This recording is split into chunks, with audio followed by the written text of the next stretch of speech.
എല്ലാവരെയും ഒരിക്കൽ കൂടി സ്വാഗതം ചെയ്യുന്നു. പഠിച്ചുകൊണ്ടിരിക്കുന്നത് പ്രാർത്ഥനയാകുന്ന മഹാവിസ്മയത്തിൻ്റെ പഴയ നിയമഭാഗങ്ങൾ. നമ്മൾ ഇന്നലെ മനസ്സിലാക്കിയപ്പോൾ സൃഷ്ടിയിൽ നിന്ന് തന്നെ പ്രാർത്ഥന വരുന്നു. കണ്ടോ, ആദ്യം തന്നെ പ്രാർത്ഥിച്ചത് സൃഷ്ടിയുടെ ആദ്യ ഫലങ്ങൾ. നമ്മൾ പുത്തിരി തിരുനാളെന്ന് പറയാറുണ്ട്. ഇപ്പോൾ അങ്ങനെ പറയുന്നുണ്ടോ എന്നറിയില്ല. പുത്തരി തിരുനാൾ മിക്കവാറും മാതാവിൻ്റെ സെപ്റ്റംബർ 8 എല്ലാം തിരുനാളല്ലേ, പുത്തരി തിരുനാൾ. ഇവിടെ ഈ യൂറോപ്യൻ രാജ്യങ്ങളിൽ വലിയ തിരുനാളാണ് എർദ് ദാങ്കെ എന്ന് പറയും. എർദ് ദാങ്കെ, അതായത് എർദ് എന്ന് പറഞ്ഞാൽ എർത്തിൻ്റെ ആ ഭൂമിയുടെ ഫലങ്ങളുടെ തിരുനാൾ. അതിനെപ്പറ്റി നന്ദി പറഞ്ഞുകൊണ്ടുള്ളൊരു തിരുനാൾ. അപ്പോൾ അതാണ് പ്രാർത്ഥനയുടെ ആദ്യം. ദൈവം ഭൂമിയിൽ നമുക്ക് നൽകിയ, സൃഷ്ടിയിൽ നിന്ന് നമുക്ക് നൽകിയ അനുഗ്രഹങ്ങളുടെ ആദ്യ ഫലം ദൈവത്തിന് കൊടുക്കുന്ന ഒരു പ്രാർത്ഥനാ രീതിയാണ് ആദ്യത്തെ പ്രാർത്ഥനാ രീതി. അത് ആബേൽ മുതൽ ആരംഭിച്ചു. ഇന്നും നമ്മൾ ഓരോ കുടുംബങ്ങളും നമ്മളെല്ലാം കർത്താവിന് നമ്മുടെ പ്രയത്നത്തിൻ്റെ ആദ്യ ഫലം കൊടുക്കുന്നു. അങ്ങനെയുള്ള ആ പ്രാർത്ഥനയെക്കുറിച്ച് നമ്മൾ മനസ്സിലാക്കി. അതോടൊപ്പം നമ്മൾ മനസ്സിലാക്കി ദൈവം മനുഷ്യനോടൊപ്പം നടക്കുന്നു. ദൈവം നോഹയോടൊപ്പം നടക്കുന്നു. ദൈവം നോഹയെ വിളിക്കുന്നു, അബ്രാഹത്തെ വിളിക്കുന്നു. ദൈവം അബ്രാഹത്തിനോട് വാഗ്ദാനം ചെയ്യുന്നു, നീ ഒരു അനുഗ്രഹമായിരിക്കും. നമ്മൾ ദൈവത്തെക്കുറിച്ച് ഓർക്കുമ്പോൾ ആദ്യം ചിന്തിക്കേണ്ടത് ഇതാണ്: ദൈവം അനുഗ്രഹമാണ്. എന്ത് പ്രാർത്ഥിക്കാൻ നമ്മൾ പോകുമ്പോഴും ആദ്യം ചിന്തിക്കേണ്ടത് ദൈവത്തിൻ്റെ അനുഗ്രഹത്തിൻ്റെ മുൻകൈയെടുക്കലാണ് എല്ലാ പ്രാർത്ഥനയുടെയും ആരംഭം.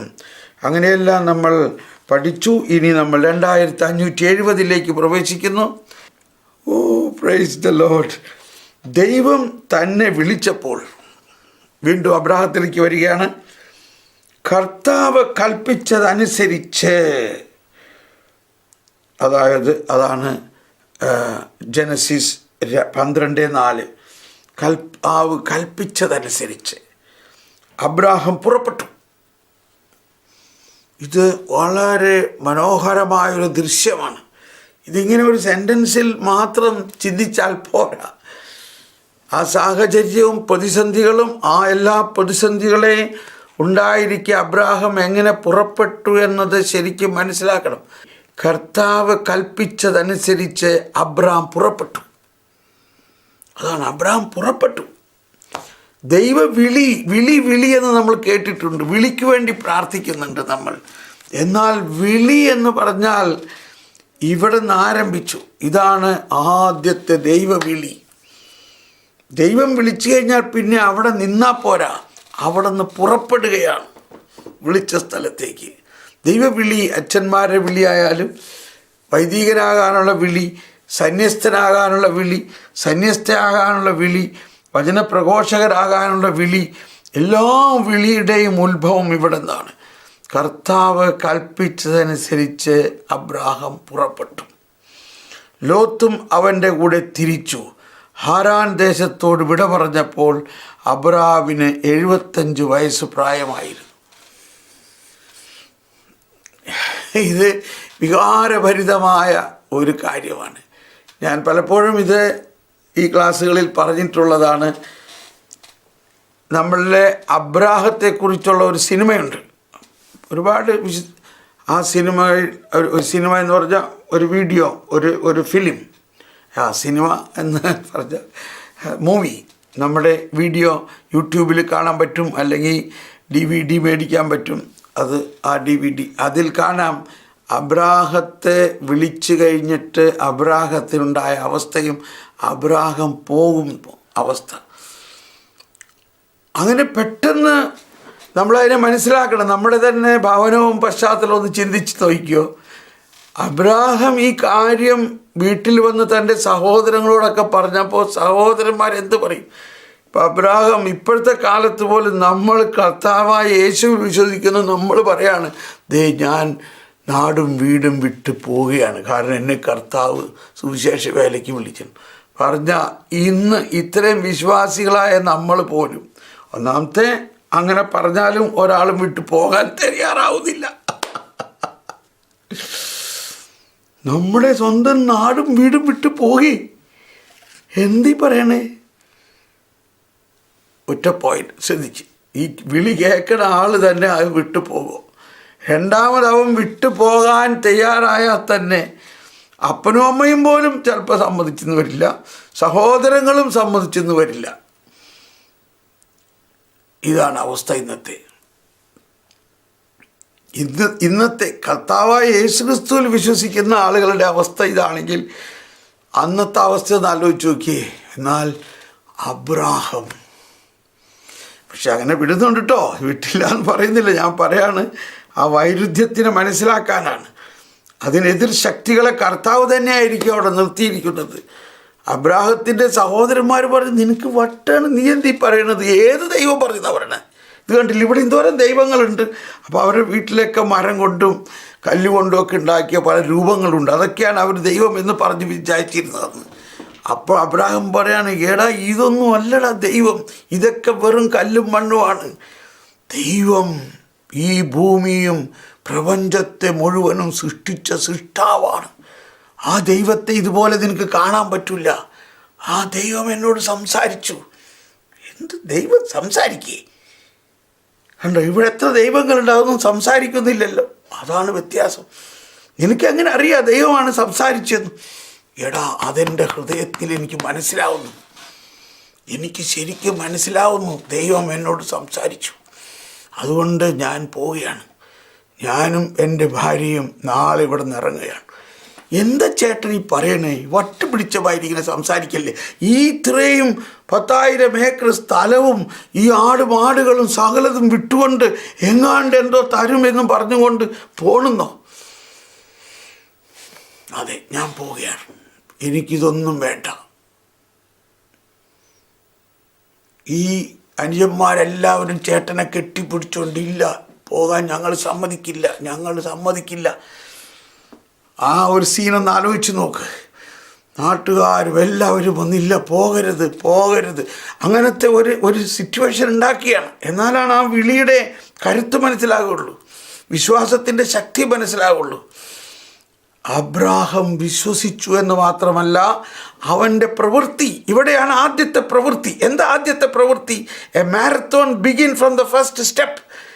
ഒരു മാരത്തോൺ അതിൻ്റെ ആദ്യത്തെ സ്റ്റെപ്പ് എടുത്താലേ മാരത്തോൺ ആകുള്ളൂ. എന്ന മാതിരി ഒരു വലിയ മാരത്തോൺ.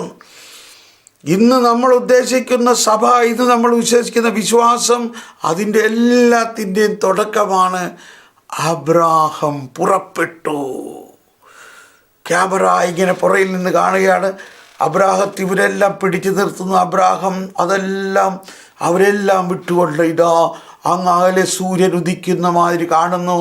ആ സൂര്യ ഉദിക്കുന്ന ആ പ്രകാശത്തിൻ്റെ ബാക്ക്ഗ്രൗണ്ടിൽ ഒരു സിൽഹട്ട് പോലെ അബ്രാഹാം മുന്നോട്ട് നീങ്ങുന്നു. ആളുകളെല്ലാം പിന്നിട്ടുകൊണ്ട് അബ്രാഹാം മുന്നോട്ട് പോകുന്നു. സൂര്യൻ ഉദിച്ച് പ്രകാശിക്കുന്നു. അബ്രാഹാം മുന്നോട്ട് പോകുന്നു. ഇതാ പുറകെ സാറ വരുന്നു. ഞാനുണ്ട് കൂടെ, ഞാനല്ലാണ്ട് എവിടെ പോകാനാണ്? അങ്ങനെ പറഞ്ഞുകൊണ്ടിരിക്കുമ്പോൾ ഇതാ ലോത്ത് വരുന്നു. അതോടൊപ്പം വരാൻ ആഗ്രഹിക്കുന്ന വേലക്കാരെല്ലാവരും വരുന്നു. അങ്ങനെ ഒരു കാരവാൻ മുന്നോട്ട് പോകുന്നു. ആദ്യത്തെ വിളിയാണത്, ആദ്യത്തെ പുറപ്പാടാണത്. വിശ്വാസത്തിൻ്റെ ഒരു പുറപ്പാടാണ്. ഒന്നുമില്ലാതെ സകലതും ഉണ്ടായിരുന്ന അബ്രാഹാം എല്ലാം ഉപേക്ഷിച്ചുകൊണ്ട് ഇതാ വിശ്വാസത്തിൻ്റെ ഒരു പ്രവൃത്തി. Praise the Lord. Hallelujah. ഇവിടെയാണ് പ്രാർത്ഥനയുടെ വലിയ രഹസ്യം. ദൈവത്തിൻ്റെ മുൻകൈയെടുക്കൽ, അതിന് പ്രത്യുത്തരം നൽകുന്ന മനുഷ്യന്റെ വിശ്വാസം.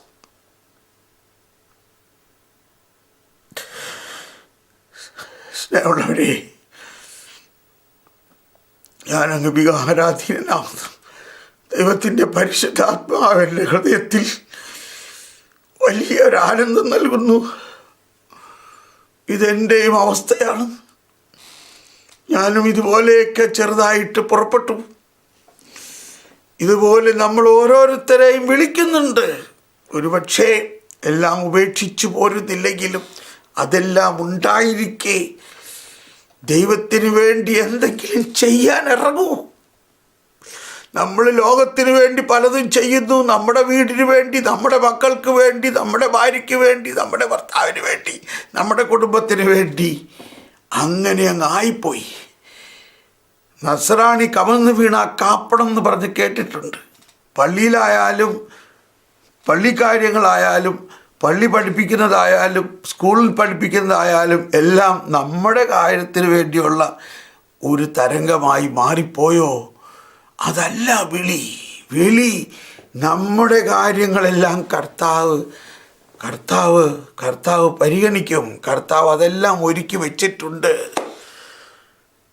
ലോകത്തിന് വേണ്ടി, കർത്താവിന് വേണ്ടി, മനുഷ്യവംശത്തിന് വേണ്ടി, സുവിശേഷത്തിന് വേണ്ടി പുറപ്പെടൂ.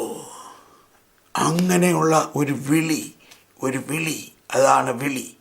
ദൈവം തന്നെ വിളിച്ചപ്പോൾ കർത്താവ് കൽപ്പിച്ചതനുസരിച്ച് അബ്രാഹം പുറപ്പെട്ടു.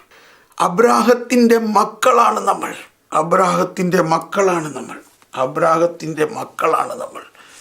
നമ്മൾ ഓരോരുത്തരെയും ഇതുപോലെ അബ്രാഹത്തെ വിളിച്ച വിളി പോലെ വിളിച്ചിട്ടുണ്ട്. കർത്താവിന് വേണ്ടി എന്തെങ്കിലും ചെയ്യാൻ അത് ഓരോരുത്തരും തിരിച്ചറിയണം. അബ്രാഹത്തിൻ്റെ ഹൃദയം പൂർണ്ണമായും വചനത്തിന് വിധേയമായിരുന്നതിനാൽ. അതാണ്.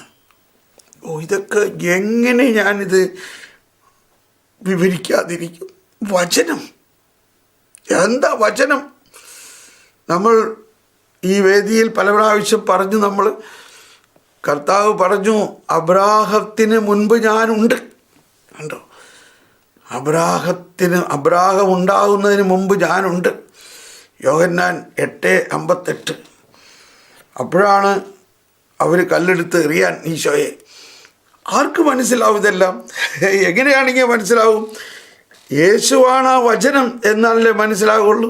യേശു 51:1-2 നിന്നെ വെട്ടിയെടുത്ത പാറയിലേക്കും നിന്നെ വിളിച്ചെടുത്ത ഖനിഗർഭത്തിലേക്കും നോക്കും.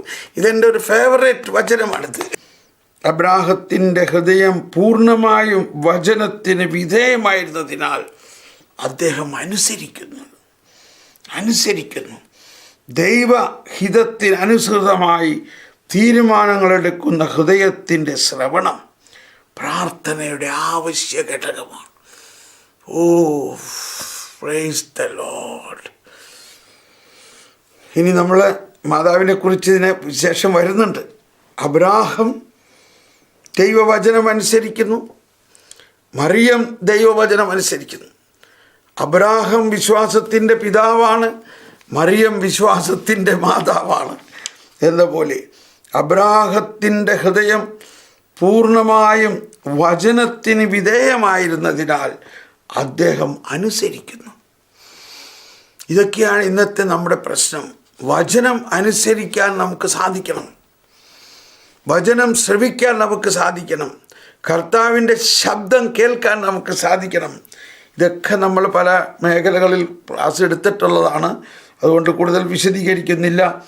ദൈവഹിതത്തിനനുസൃതമായി തീരുമാനങ്ങൾ എടുക്കുന്ന ഹൃദയത്തിൻ്റെ ശ്രവണം പ്രാർത്ഥനയുടെ അവശ്യ ഘടകമാണ്. അതിന് വാക്കുകൾ ആപേക്ഷികമാണ്. അതാണ്. ഒന്നുകൂടി വായിച്ചെന്നുള്ളൂ. അബ്രാഹത്തിൻ്റെ ഹൃദയം പൂർണ്ണമായും വചനത്തിന്, ദൈവത്തിൻ്റെ ശബ്ദം കേൾക്കുന്നു, ആ വചനത്തിന് വിധേയമായി. അതാണ് ഉൽപ്പത്തി 12:4 നമ്മൾ കേട്ടു.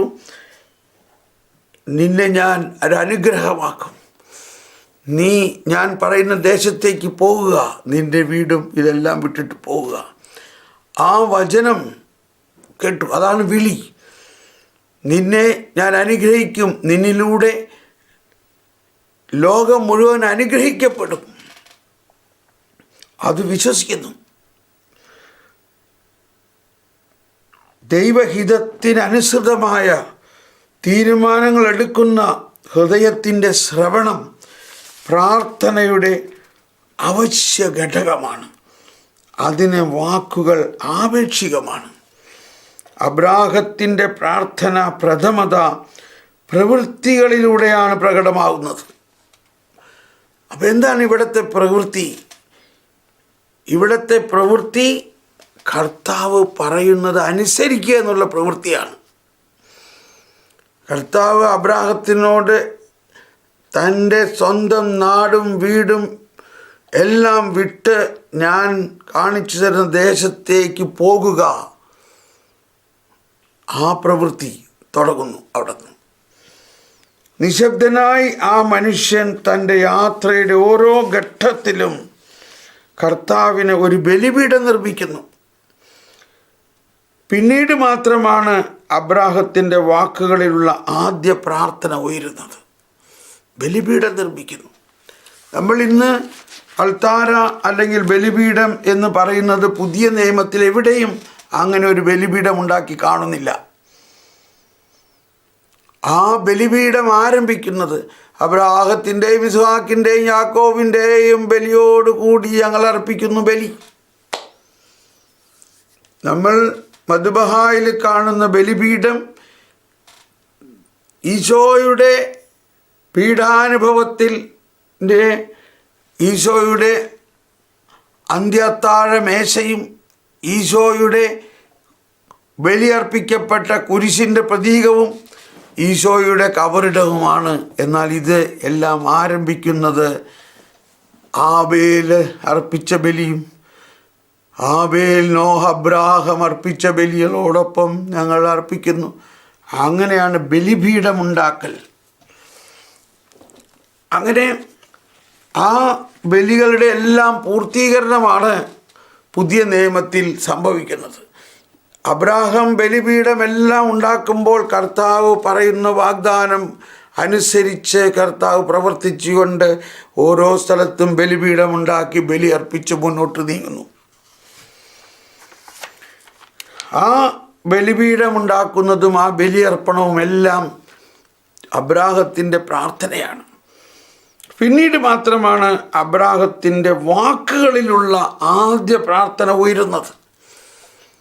ആദ്യം വാക്കുകളിലൂടെ അല്ല പ്രാർത്ഥിക്കുന്നത്, പ്രവൃത്തിയിലൂടെയാണ്. കർത്താവ് വിളിക്കുന്നു, വരാൻ പറയുന്നു, പോകുന്നു. കണ്ടോ, പ്രവൃത്തി.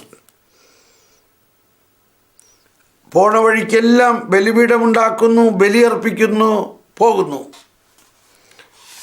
പിന്നീടാണ്, അപ്പോൾ അതാണ് ആദ്യത്തെ അബ്രാഹത്തിൻ്റെ പ്രാർത്ഥന.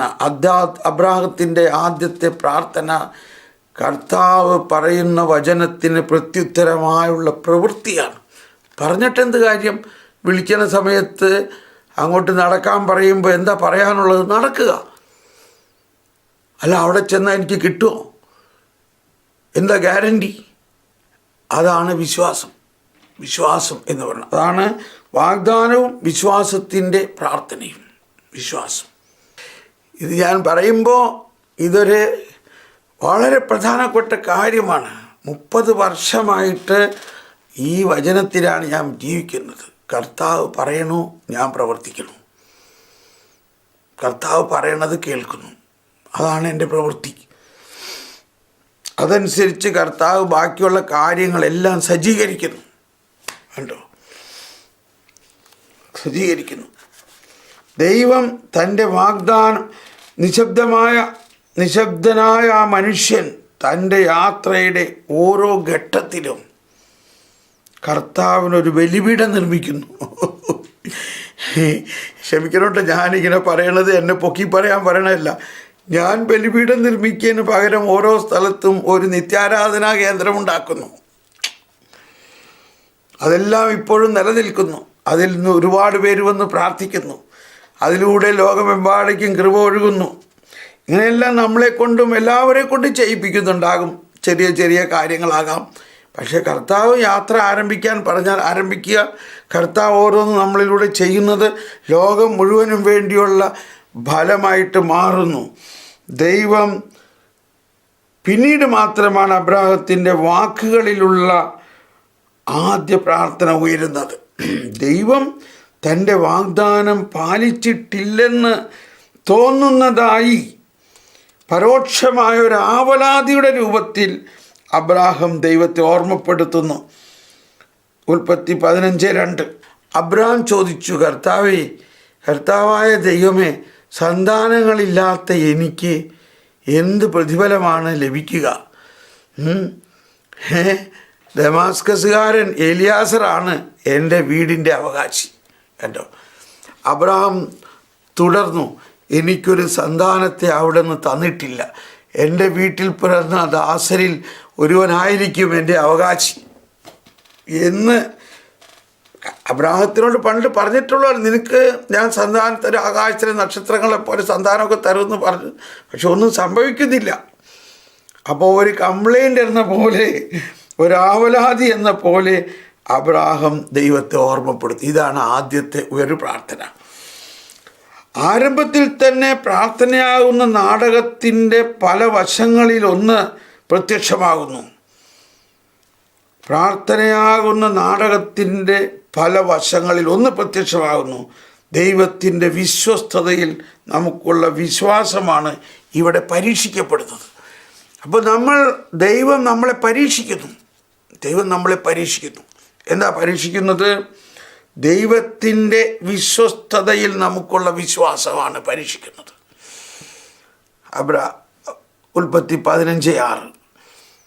അപ്പോൾ അവിടെയാണ് ദൈവം വീണ്ടും അബ്രാഹത്തിനോട് പറയുന്നത്. 15:6. 145 ഖണ്ഡികയിലേക്ക് നമുക്ക് പോകാം. 145 വിശ്വാസം, അബ്രാഹത്തിൻ്റെ വിശ്വാസത്തെക്കുറിച്ചാണ്. അബ്രാഹം വിശ്വസിക്കുന്ന എല്ലാവരുടെയും പിതാവ്. അവൻ കർത്താവിൽ വിശ്വസിച്ചു. അതാണ് 15:6. അവിടുന്ന് അതവന് നീതീകരണമായി കണക്കാക്കി. ഇത് വളരെ വലിയ ഒരു സിദ്ധാന്തമാണ്. ദൈവനീതി എന്നുള്ളത് ആദ്യമായി ഇവിടെയാണ് നമ്മൾ കാണുന്നത്. എന്താണ് നീതി? വളരെ മനസ്സിലാക്കാൻ ബുദ്ധിമുട്ടുള്ളൊരു വചനമാണ്. പ്രത്യേകിച്ച് നമ്മുടെ മലയാളത്തിൽ നീതി എന്ന് പറഞ്ഞാൽ, ദൈവനീതി എന്ന് പറയണത് നമുക്ക് മനസ്സിലാക്കുക വളരെ പ്രയാസമാണ്. നമ്മൾ നീതി എന്ന് പറഞ്ഞാൽ മനുഷ്യനെ അവനവൻ്റെ പ്രവൃത്തിക്കനുസരിച്ച് ശിക്ഷിക്കുന്ന ഒരു കാര്യമായിട്ടാണ് നമ്മളുടെ അകത്ത് കിടക്കുന്നത്. അത് ആരുടെ കയ്യിലുണ്ടെങ്കിൽ അത് മാറണം. ഫസ്റ്റിനേരെ ഡയറിയിൽ എഴുതിയിരിക്കുന്നു, കരുണയുടെ കാലം കഴിഞ്ഞു, ഇത് നീതിയുടെ കാലമാണ്, എല്ലാവരെയും ശിക്ഷിക്കും. ഇതല്ല കരുണയുടെ പ്രസംഗം. നീതി ഇവിടെയാണ് ആദ്യം കാണുന്നത്. അവൻ കർത്താവിൽ വിശ്വസിച്ചു. അവിടുന്ന് അത് അവന് നീതീകരണമായി കണക്കാക്കി. എന്താണ് അതിനെക്കുറിച്ച് എബ്രായർക്കുള്ള ലേഖനം 145. എബ്രായർക്കുള്ള ലേഖനം ഇസ്രായേലിൻ്റെ പൂർവ്വപിതാക്കന്മാരുടെ വിശ്വാസത്തെ പ്രശംസിക്കവേ അബ്രാഹത്തിൻ്റെ വിശ്വാസത്തിന് പ്രത്യേക പ്രാധാന്യം നൽകുന്നു. തനിക്ക് അവകാശമായി ലഭിക്കുവാനുള്ള സ്ഥലത്തേക്ക് പോകാൻ വിളിച്ചപ്പെട്ടപ്പോൾ അബ്രാഹം വിശ്വാസം മൂലം അനുസരിച്ചു. എവിടേക്കാണ് പോകേണ്ടതെന്ന് അറിയാതെ തന്നെ അവൻ പുറപ്പെട്ടു. Praise the Lord. അതാണ് നമ്മൾ നേരത്തെ പറഞ്ഞ ആ അവതരണം. അബ്രാഹം പുറപ്പെട്ടത് എന്ത് അവസ്ഥയിലാണ്, എവിടേക്കാണെന്ന് പോകുന്നതെന്ന്, എന്താണ് അവിടെ ലഭിക്കുന്നതെന്ന് ക്ലിയറായിട്ട് ഒരു ഐഡിയയുമില്ല. പുറപ്പെടാൻ പറഞ്ഞു, പുറപ്പെട്ടു. ദൈവമാണ് പറഞ്ഞേക്കുന്നത്. ദൈവം അവിടെ എല്ലാം ഒരുക്കിയിട്ടുണ്ടാവും. ദൈവം അത് ക്രമീകരിക്കും. അതാണ് ദൈവത്തിൻ്റെ നീതി. ദൈവത്തിൽ വിശ്വസിക്കുന്നത് അവനെ നീതിയായി പരിഗണിച്ചു. ദൈവമെല്ലാം ചെയ്യും എന്ന് വിശ്വസിക്കുക. വിശ്വാസം മൂലം വാഗ്ദത്ത ഭൂമിയിൽ ഒരു പരദേശിയും തീർത്ഥാടകനുമായി അദ്ദേഹം ജീവിച്ചു. വിശ്വാസം മൂലം വിശ്വാസം മൂലം സാറ വാഗ്ദാനത്തിൻ്റെ പുത്രനെ ഗർഭം ധരിക്കാൻ കൃപ സ്വീകരിച്ചു. വിശ്വാസം മൂലം അബ്രാഹാം തൻ്റെ ഏകപുത്രനെ ബലിയായി സമർപ്പിച്ചു. കണ്ടോ, ഇതെല്ലാം വാഗ്ദത്ത ഭൂമിയിൽ ഒരു പരദേശി തീർത്ഥാടകനുമായി അദ്ദേഹം സഞ്ചരിച്ചു. അതിൻ്റെ ഒരു അടയാളമാണ് വാഗ്ദത്ത ഭൂമി. ഒരു പരദേശിയായി ഞാൻ നിങ്ങളുടെ ഇടയിൽ വന്ന് പാർക്കുന്ന ഒരു പരദേശിയാണ്. ഒരു പരദേശി, എ ഫോറിനർ, ഒരു തീർത്ഥാടകൻ. മരിച്ചവളെ സംസ്കരിക്കാൻ എനിക്കൊരു ശ്മശാന സ്ഥലം തരിക. വിശ്വാസം മൂലം നോഹ അന്നുവരെ കാണപ്പെടാതിരുന്നവയെപ്പറ്റി ദൈവം, അതെവിടെയാണ്?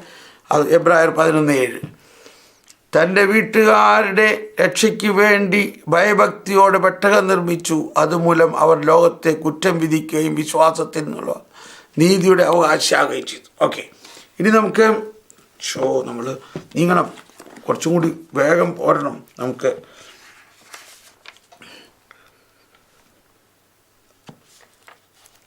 അപ്പോൾ ആ ദൈവത്തിൻ്റെ നീതിയെക്കുറിച്ച് ഞാനിപ്പോൾ വിശദമാക്കുന്നില്ല, ഇത് നമ്മൾ ഒരുപാട് കേട്ടിട്ടുള്ളതാണ്.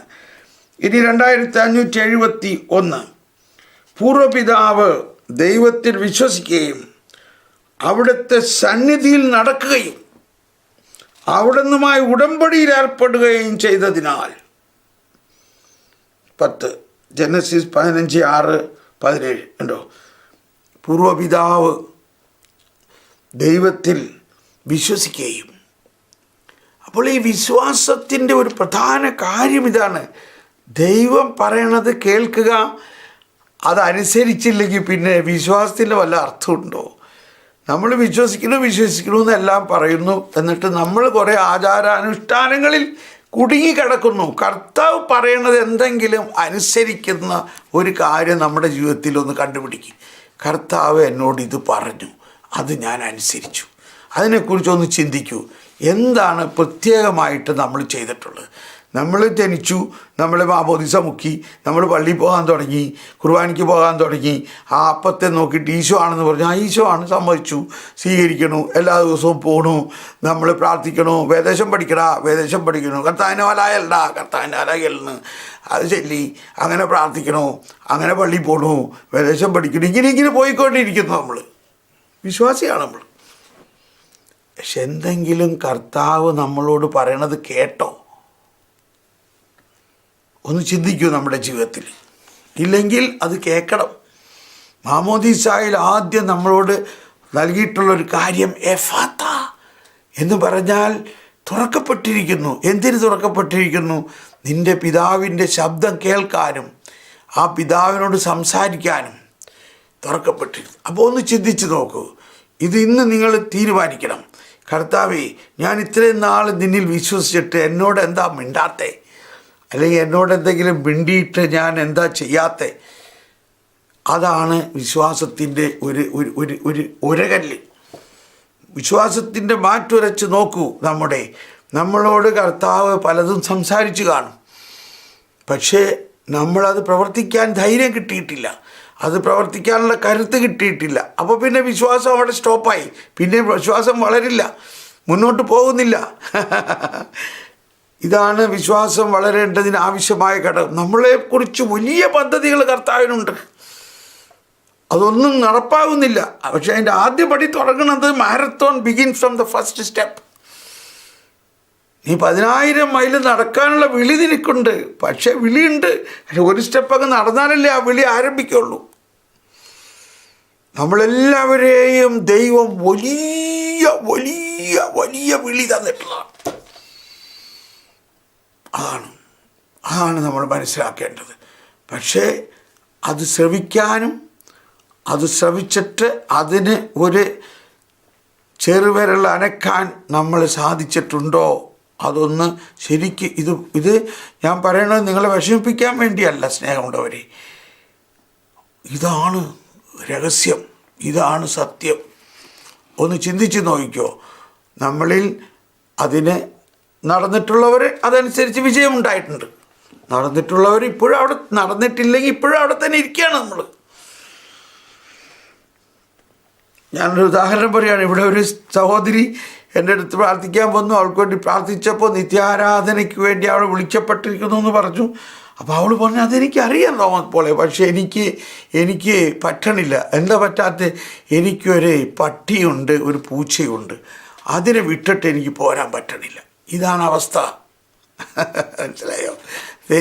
ദൈവത്തെ ആരാധിക്കാനും ദൈവത്തെ തന്നെ നിനക്ക് തരുന്നു, എന്നിട്ട് അത് വിട്ടിട്ട് പട്ടിയെയും പൂച്ചയെയും വിടാൻ പറ്റുന്നില്ല എന്നുള്ള മാനുഷികതയും ആ ലൗകികതയും ആ അത്തരത്തിലുള്ള സ്നേഹവും വാത്സല്യത്തിൻ്റെ അവസ്ഥയാണ്. ഒരു ഉദാഹരണം പറഞ്ഞതാണ് കേട്ടോ. നമ്മൾ അങ്ങനെയല്ല ഇരിക്കാം.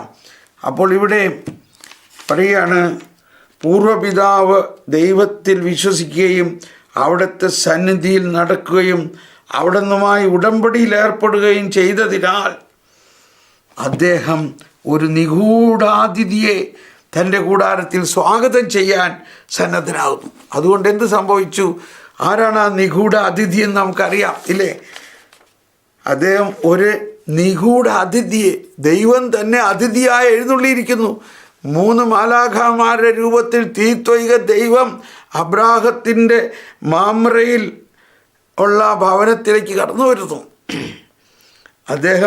മാമ്രയിൽ അദ്ദേഹം പ്രകടിപ്പിച്ച സ്തുത്യർഹമായ ആതിഥ്യം യഥാർത്ഥ വാഗ്ദാന പുത്രൻ്റെ ആഗമനത്തെപ്പറ്റിയുള്ള പ്രഖ്യാപനത്തെ നിഴലിപ്പിക്കുന്നു. അത് ത്രിത്വൈക ദൈവത്തിൻ്റെ, അവിടെ സൈഡിൽ കൊടുത്തിരിക്കുന്ന പാരഗ്രാഫിൽ മാതാവിൻ്റെ അടുത്തേക്ക് ഗബ്രിയേൽ മാലാഖ വന്ന അവസ്ഥയുടെ ഒരു മുൻ അവതരണമാണത്. ഈശോയുടെ മനുഷ്യാവതാരത്തിന് മുമ്പ് മാതാവിൻ്റെ അടുത്തേക്ക് മാലാഖ വന്ന പോലെ തന്നെയാണ് സാറയുടെയും അബ്രാഹത്തിൻ്റെ അടുത്തേക്ക് മാലാഖമാർ വരുന്നു. മാമ്രയിൽ അദ്ദേഹം പ്രകടിപ്പിച്ച സ്തുത്യർഹമായ ആതിഥ്യം യഥാർത്ഥ വാഗ്ദാന പുത്രൻ്റെ ആഗമനത്തെപ്പറ്റിയുള്ള പ്രഖ്യാപനത്തെ നിഴലിപ്പിക്കുന്നു. അതിനുശേഷം 11 അവിടെ 11 എന്താണ്? 11 ജനസിസ് 18:1-15 ജനസിസ് 18:1-15 മാമ്ര, അതുപോലെ തന്നെ ലൂക്ക 1:26. നമുക്കറിയാം ഈ ഭാഗം, ഞാൻ ഇപ്പോൾ വായിക്കുന്നില്ല. അതിനുശേഷം ദൈവം തൻ്റെ പദ്ധതി വെളിവാക്കി കഴിഞ്ഞപ്പോൾ അബ്രാഹത്തിൻ്റെ ഹൃദയം കർത്താവിന് മനുഷ്യരോടുള്ള കാരുണ്യത്തിന് അനുഗുണമായി ഭവിക്കുന്നു. അവർക്ക് വേണ്ടി ധീരമായ ആത്മവിശ്വാസത്തോടെ മധ്യസ്ഥം വഹിക്കാൻ അദ്ദേഹം ധൈര്യപ്പെടുന്നു. 12 അതാണ് അബ്രാഹം സോദോം ഗൊമോറ നശിപ്പിക്കുന്ന കാര്യം പറഞ്ഞപ്പോൾ ആദ്യമായിട്ട് മധ്യസ്ഥ പ്രാർത്ഥന എന്നത് എന്താണ്? മധ്യസ്ഥ പ്രാർത്ഥന എന്നത് ഉത്ഭവിക്കുന്നത് അവിടെയാണ്. അപ്പോൾ ഈ സംഭവങ്ങളെല്ലാം ആ പ്രാർത്ഥനയുടെ വെളിപാടുകളാണ്. അബ്രാഹത്തിൻ്റെ അടുത്തേക്ക് ദൈവം കടന്നു വരുന്നു. നിനക്ക് അടുത്ത വസന്തത്തിൽ ഒരു കുഞ്ഞുണ്ടാവും എന്ന് പറയുമ്പോൾ സാറ അവിടെ നിന്ന് ചിരിക്കുന്നു. ദൈവത്തിന് എന്തെങ്കിലും അസാധ്യമാണോ? ആ വചനമൊക്കെ നമുക്കറിയാം അവിടുത്തെ. അതിനുശേഷം ദൈവം തൻ്റെ പദ്ധതി വെളിവാക്കി കഴിഞ്ഞപ്പോൾ, അതായത് സോദോം ഗൊമോറ നശിപ്പിക്കാൻ പോകുന്നു, അബ്രാഹത്തിൻ്റെ ഹൃദയം കർത്താവിന് മനുഷ്യരോടുള്ള കാരുണ്യത്തിന് അനുഗുണമായി ഭവിക്കുന്നു. അബ്രാഹത്തിൻ്റെ ഹൃദയത്തിൽ ആ സോദോം ഗൊമോറയിലെ ജനങ്ങളോടുള്ള കരുണ കേട്ടോ. അവരെല്ലാം പാപികളാണ്, അവരെയൊക്കെ കൊല്ല് എന്നല്ല അബ്രാഹാം പറയണത്. കർത്താവേ, അവരെ നശിപ്പിക്കരുത്, അവരുടെ ഇടയിൽ നീതിമാന്മാരായി കുറേ പേരുണ്ടാകും, അവരോട് കരുണ കാണിക്കണം, അവരെ നശിപ്പിക്കരുത്. കണ്ടോ, ഇതാണ് കർത്താവിൻ്റെ ഹൃദയം. അബ്രാഹത്തിൻ്റെ ഹൃദയവും കർത്താവിൻ്റെ ഹൃദയവും ഒരുപോലെ. അപ്പോൾ കർത്താവ് പറയാണ്, എന്നാൽ ശരി, ഞാൻ നശിപ്പിക്കില്ല. 50 പേര് നീതിമാന്മാരുണ്ടെങ്കിൽ ഞാൻ നശിപ്പിക്കില്ല. അപ്പോഴാണ് അബ്രാഹാം മനസ്സിലാക്കുന്നത്, ദൈവമേ, 50 പേര് പോലും ഇല്ലേ? അയ്യോ, എന്നാൽ ഒരു 40 പേര്, എന്നാൽ ഒരു 30 പേര് ഉണ്ടെങ്കിൽ നശിപ്പിക്കരുത്. അല്ല, ഒരു 25 പേരുണ്ടെങ്കിൽ നശിപ്പിക്കരുത്. അല്ല, ഒരു 20 പേര്, അല്ല, ഒരു 10 പേരുണ്ടെങ്കിൽ നശിപ്പിക്കരുത്. കണ്ടു, എന്തോ ഒരു മധ്യസ്ഥ പ്രാർത്ഥനയാണ്, ഒരു ബലപേശൽ. ദൈവത്തിൻ്റെ കരുണയ്ക്ക് വേണ്ടി വിലപേശുന്ന ഹൃദയം. അപ്പോൾ കർത്താവ് പറയാണ്, ഞാൻ നശിപ്പിക്കില്ല, 10 പേരുണ്ടെങ്കിൽ ഞാൻ നശിപ്പിക്കില്ല. അപ്പോൾ അബ്രാഹത്തിന് മനസ്സിലായി, ഓ ദൈവമേ, അത്ര പോലും ഇല്ലയോ. അപ്പോൾ ഇതെല്ലാം പ്രാർത്ഥനയുടെ ഉത്ഭവമാണ്. പക്ഷെ അപ്പം ഇന്ന് നമ്മൾ മനസ്സിലാക്കിയത് പ്രധാനമായിട്ട് ആ ആരംഭം, നമ്മുടെ ആത്മീയതയുടെ, വിശ്വാസത്തിൻ്റെ, പ്രാർത്ഥനയുടെ എല്ലാം ആരംഭം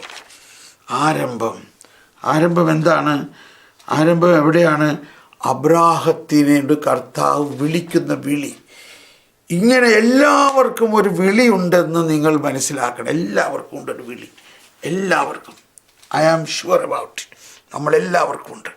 ആ വിളി നിങ്ങൾ കേൾക്കണം. വരുവിൻ, സ്തുതിക്കാം. Hallelujah, hallelujah.